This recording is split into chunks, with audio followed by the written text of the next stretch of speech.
আল্লাহ তাআলা বলেন সত্যের পথ দেখায়, এটা হচ্ছে তোমাদের জন্য পথ প্রদর্শক।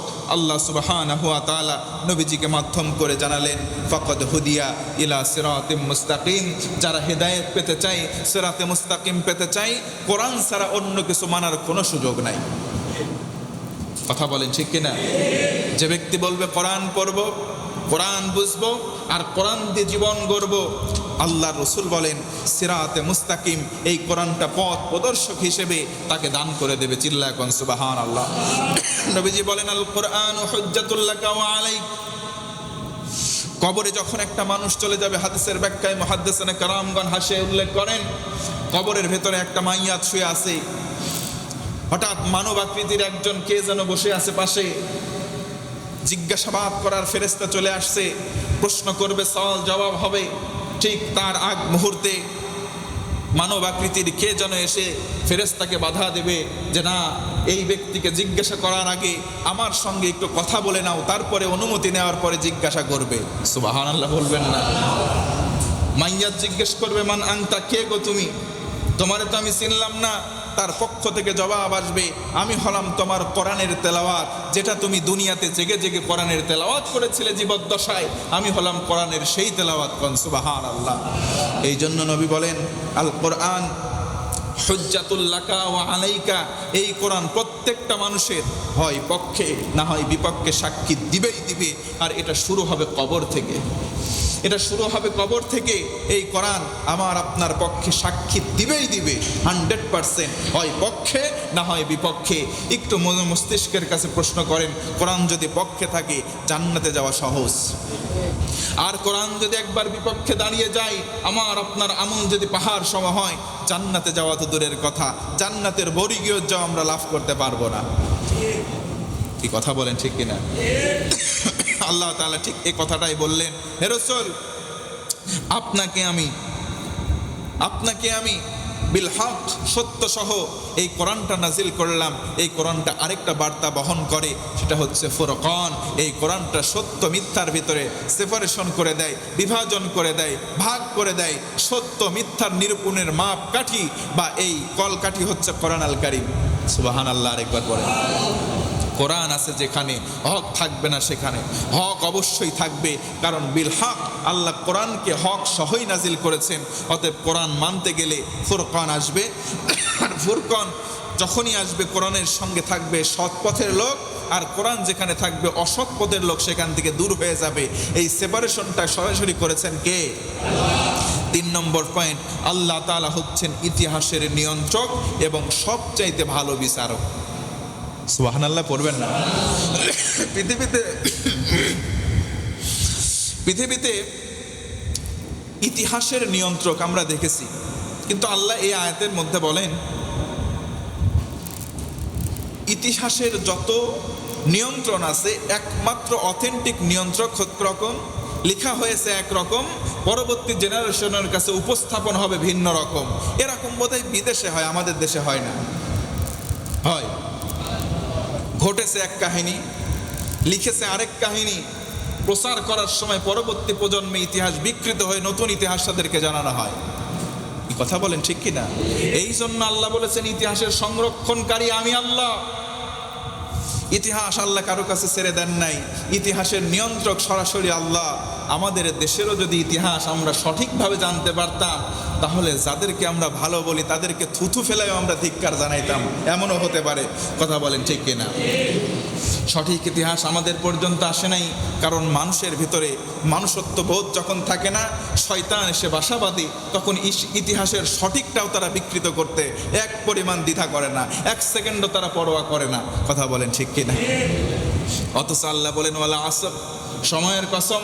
এই সময়ের ব্যাখ্যায় মুফাসসির উল্লেখ করেছেন আসরের অনেকগুলো অর্থ, তার মধ্যে একটা অর্থ হচ্ছে আসর মানে যুগ, আসর মানে ইতিহাস। আসর মানে পূর্বের সময়ে ঘটে যাওয়া ঘটনা। আল্লাহ এটার কসম করেছেন। কেন করেছেন? কারণ এই ইতিহাস একটা মূল্যবান সম্পদ একটা জাতির জন্য। কোনো সন্দেহ আছে ভাই? সন্দেহ নাই। অতএব ইতিহাস সম্পর্কে আমাদের জানতে হবে, তারিখুল ইসলাম সম্পর্কে জানতে হবে। আল্লাহ অথেন্টিক সোর্স দিয়েছেন, সেটার নাম হলো কোরআন। সেটার নাম কি বলেন? ওই যে কাহাফ, আহলুল কাহাফ, কাহাফের গুহার অধিবাসীরা কয়েকজন যুবক ছিল, তারা এসে ঘুমাইছে। ঘুম যখন ভাঙছে, কত শত শত বছর চলে গেছে, একে অপরকে জিজ্ঞেস করছে, কতক্ষণ ঘুমাইছিস? কামলাবিস তো? ভাই এই তো সকালে শুইছি আর দুপুরে উঠলাম। কেউ বলতেছে না, মনে হয় কালকে শুইছে আজকে উঠলাম। অথচ এইদিকে শত শত বছর চলে গেছে, টের পাই নাই। এই যে ইতিহাসের যত সুন্দর সুন্দর নিপুণ কাহিনীগুলো একেবারে অস্পষ্ট নয়, স্পষ্ট আকারে কোরআনে তুলে ধরেছেন কে? তাহলে হাজার হাজার বছর আগে ঘটে যাওয়া ইতিহাসকে যে আল্লাহ কোরআনে সন্নিবেশিত করেছেন, তার চাইতে ইতিহাসের সংরক্ষণকারী ভালো বা উত্তম পৃথিবীতে আর কেউ হতে পারে না। আল্লাহ সে কথাটা বললেন যে আমি আল্লাহ ইতিহাসের সংরক্ষণকারী, আমি আল্লাহ উত্তম বিচারক। বিচার বাংলার জমিনে দেখেছি, আশেপাশের বিভিন্ন দেশে দেখেছি, বিচারের নামে প্রহসন, তারা সঠিক বিচার করে না, এমন বিচারক অন্তত পক্ষে আর বাংলাদেশে নাই। আছে আছে এই বিচারকগুলো আল্লাহ তাদেরকে চোখে আঙ্গুল দিয়ে বললেন, সবচাইতে উত্তম বিচারক আমি আল্লাহ। সুবহানাল্লাহ। তার মানে খারাপ যেখানে আছে ভালোর প্রশংসা হবে। আল্লাহ বুঝালেন, দেখো পৃথিবীতে বিচার কার্য হবে, সেই বিচারের কার্যকে ঠেলে আমি আল্লাহ সবচাইতে উত্তম বিচারক। এই আয়াতের ব্যাপারে মুফাসসির উল্লেখ করেছেন, আমরা দুনিয়ায় বিচার করি আসামির, আমাদের দুনিয়ার বিচারকেরা বিচার করে আসামির, কিন্তু আহকামুল হাকিমিন, তার মানে আল্লাহ হচ্ছেন উত্তম বিচারক, ইসমে তাফজিল আহকামুল হাকিমিন। আল্লাহ আসামির বিচার করবেন না, আহকামুল হাকিমিন বিচারকদের বিচার করবেন। সুবহানাল্লাহ। চিন্তা করে দেখেছেন শব্দ চয়নগুলো? আমাদের বিচারকরা বিচার করে আসামির, আর আল্লাহ বিচার করবেন বিচারকদের। তুই বেটা টেবিলের তল দিয়ে নিছিস নাকি অন্যভাবে নিছিস, বিচারের রায় তোর পক্ষে নেওয়ার জন্য, তোর গদি টিকানোর জন্য কোন দিকে লিখছিস কেউ জানে না, জানে কে? এমনও বিচারক আছে, এমনও বিচারক আছে যারা নিরপরাধ মানুষকে অপরাধী বানাইয়া দুনিয়া থেকে বিদায় করে দিয়েছে। আবার এমন বিচারক আছে অপরাধ করতে করতে করতে করতে অপরাধের উল্লেখ করার মতো আর পৃষ্ঠা নাই, বেকসুর খালাস দিয়েছে। আছে না নাই? এই কাজ সর্বপ্রথম চালু করেছিল প্রকাশ্যভাবে ফেরাউন, তারপরে নমরুদের জামানায় নতুন নতুন ভাবে আবিষ্কার করলো, আমি তো রব রে, আমি তো মানুষকে জীবন দেই, আমি তো মানুষকে মেরে ফেলি, কেমনে নিরপরাধ মানুষকে ধরে আনি, এনে ফাঁসির কাস্টে দেই, শুলে চড়াই মেরে দেই, ওরে আমি মৃত্যু দিলাম। আরে একজন ফাঁসির কাস্টে যাওয়া আসামি ধরে আন, ওরে বেকসুর খালাস দিলাম, আমি তো জীবন দিলাম। নাউজুবিল্লাহ বলবেন না?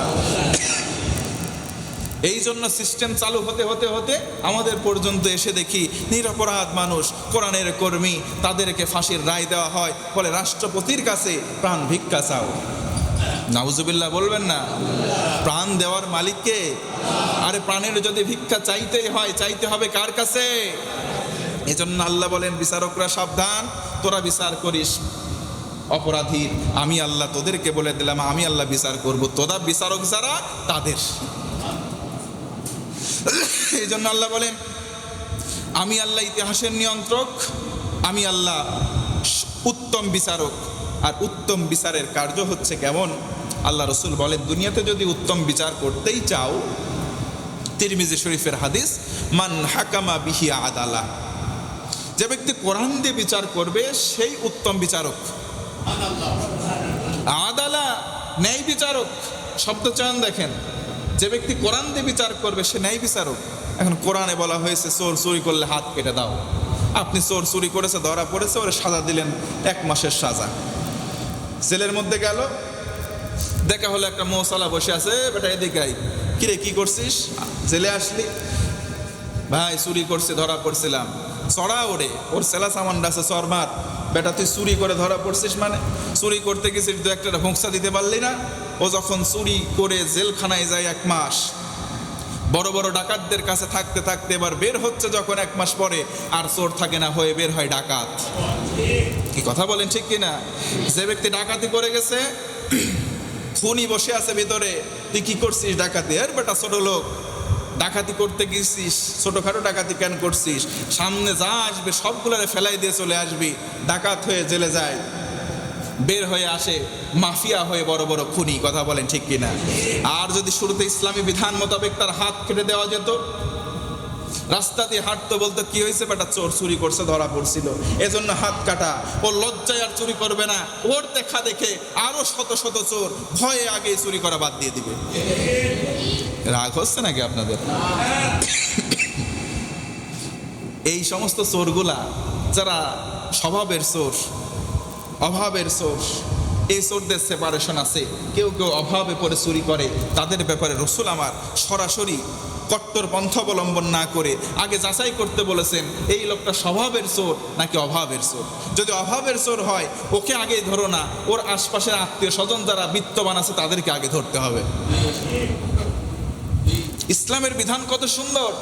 আপনার আত্মীয় চুরি করতে গিয়েছে, চোর হয়েছে, অভাবে পড়ে, আপনি বিত্তবান, আপনি তারে দেখেন নাই, ওরে শাস্তি দেওয়ার আগে আপনার শাস্তির আওতায় আনা লাগবে।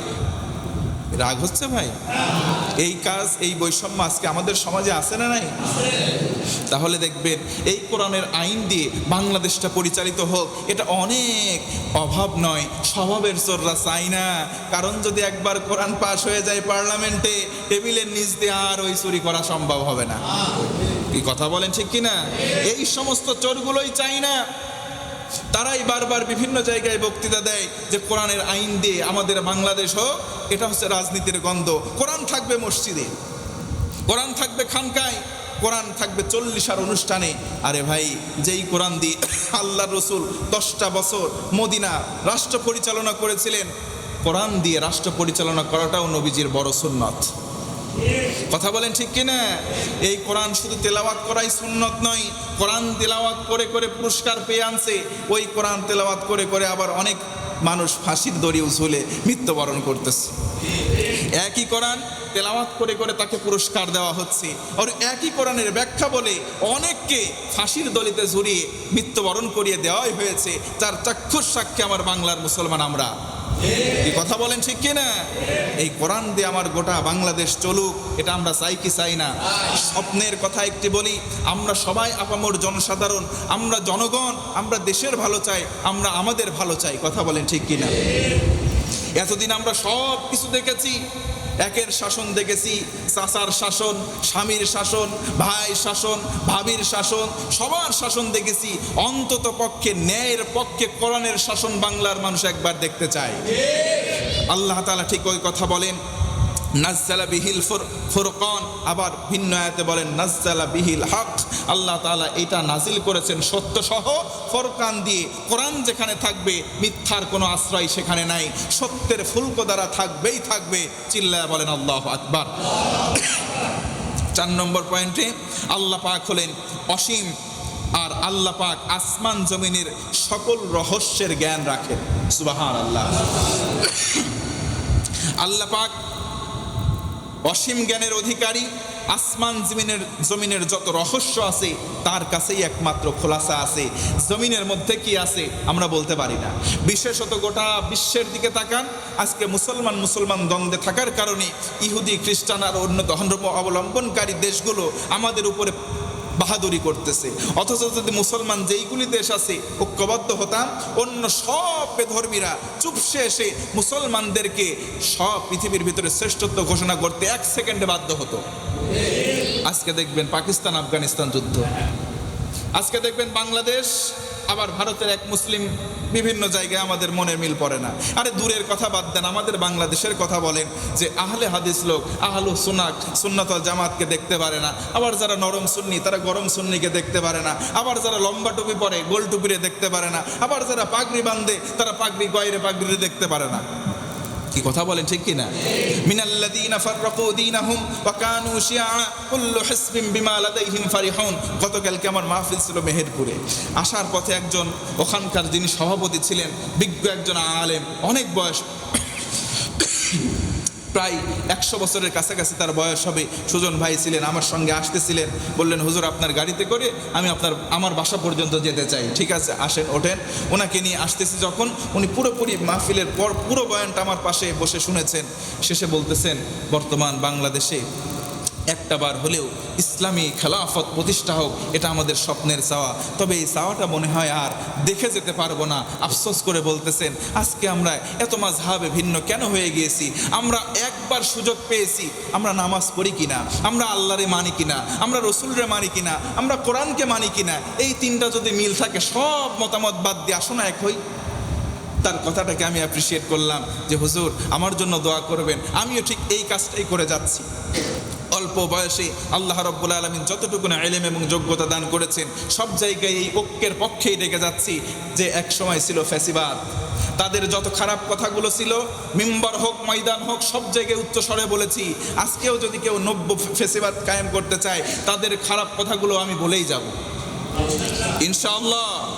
আপনি ইসলামের নাম নিয়ে যদি উল্টাপাল্টা কাজ করেন, আপনার বিরুদ্ধেও আমাদের বয়ান চলতে থাকবে। আপনি যদি পূজার মণ্ডপে গিয়ে গান যে পূজা রোজা সব এক, আপনার বিরুদ্ধেও আমরা কথা বলবো, কারণ আমাদের কাছে আছে কোরআন। কথা বলেন ঠিক কিনা? আপনি উল্টাপাল্টা বলবেন, আপনাকে আমি সফট মাইন্ড থেকে মেনে নেব না। কোরআন আমাকে আপনাকে এটা শিক্ষা দেয় না। কোরআন কুল জা আল হক ওয়া যাহাকাল বাতিল ইন্নাল বাতিলা কানা যাহুকা, সত্যরে সত্য বলতেই হবে, মিথ্যারে মিথ্যা বলতেই হবে। যদিও বা তিতা লাগে, বাপের বিরুদ্ধে যায়, তবু আমরা বলেই যাব ইনশাআল্লাহ। আপনাদের কি রাগ হচ্ছে? কষ্ট পাচ্ছেন? তাহলে আল্লাহ পাক বললেন নাজ্জালা বিহিল ফুরকান, আবার ভিন্ন আয়াতে বললেন বিল হক। ফুরকান দিয়ে পাঠালাম কোরআনকে সত্য সহ। আল্লাহ তাআলা বলেন 4 নম্বর পয়েন্টে, অসীম জ্ঞান এবং আসমান জমিনের গুপ্ত সকল সংবাদ আমি আল্লাহর কাছেই আছে। একবার বলেন আল্লাহু আকবার। 5 নম্বর বা সর্বশেষ আজকের আলোচনার পয়েন্ট হচ্ছে, আল্লাহ তাআলা শাস্তি এবং বিচার থেকে কেউ রক্ষা পাবে না। আল্লাহর বিচার থেকে এবং শাস্তি থেকে কেউ রক্ষা পাবে। তার মানে বিচারের পরে শুধু কি শাস্তিই পাবে, নাকি কেউ কেউ সুখও পাবে? জোরে বলেন, সুখ পাবে না? তার মানে আয়াত প্রমাণ করে আল্লাহর পক্ষ থেকে বিচার হবে 100%। আল্লাহর পক্ষ থেকে বিচার হবে 100%। বিচার হবেই হবে। এই বিচারের পরে কেউ যাবে জান্নাতে, কেউ যাবে জাহান্নামে। ফারিকুম ফিল জান্নাহ ওয়া ফারিকুম ফিস সাইদ। একবার একটু আমার সঙ্গে বলেন তো, এই যে জান্নাতে চলে গেল এক দল, জাহান্নামে আরেক দল, এই দুই দলের মান মর্যাদা কি সমান হতে পারে? লা ইয়াস্তাবি আসহাবুন নার ওয়া আসহাবুল জান্নাহ, আসহাবুল জান্নাতি হুমুল ফাইজুন। আরে আল্লাহ নিজে বলেন, একটা হচ্ছে জান্নাতি, একটা জাহান্নামী, দুই দল নট ইকুয়াল, তারা সমান নয়। আসহাবুল জান্নাতি হুমুল ফাইজুন, জান্নাতীরাই চূড়ান্ত সফল হবে। আমরা সবাই জান্নাতি হতে চাই কি চাই না? তাহলে আজকের আলোচ্য বিষয় থেকে 1 নম্বর পয়েন্ট, আল্লাহ রাব্বুল আলামিন একমাত্র আমাদের উপাস্য। আমরা ইবাদত করব কার? 2 নম্বর, কোরআনকে একমাত্র পথ প্রদর্শক গাইডলাইন হিসেবে মানব। 3 নম্বর, ইতিহাস এবং সঠিক বিচার একমাত্র একজনই করতে পারেন, এই বিশ্বাসটা রাখবো। করতে পারেন কে? 4 নম্বর, সকল জ্ঞানের উৎস আল্লাহ, এমনকি আসমান জমিনে যত গুপ্ত জ্ঞান আছে, এই গুপ্ত জ্ঞানগুলোর মালিক কে? আর 5 নম্বর হচ্ছে, বিচার হবেই হবে, মাস্ট বি। এই বিচার করবেন কে? আল্লাহ। এই কথাগুলোর উপর বিশ্বাস রেখে কোরআন আল কারীমকে বুকে আঁকড়ে ধরে কোরআন অনুযায়ী জীবন পরিচালনা করার নিমিত্তে একটু নিয়ত করে হিম্মত নিয়ে উঁচু গলায় বলেন ইনশাআল্লাহ। আল্লাহ যেন আমাদের সবাইকে কোরআনের কর্মী হিসেবে, কোরআনের খাদেম হিসেবে, রাসূলুল্লাহ সাল্লাল্লাহু আলাইহি ওয়াসাল্লামের উম্মত হিসেবে, আল্লাহ পাকের বান্দা হিসেবে কবুল করে নেয়। পড়ে না আমিন। আপনাদের সামনে কৌটা দেওয়া আছে, সামনের দিকে দেন, আর কিছু কিছু করে দান করেন। বারাকাল্লাহু লানা ওয়া লাকুম ফিল কুরআনিল আযীম। জিকির করেন লা ইলাহা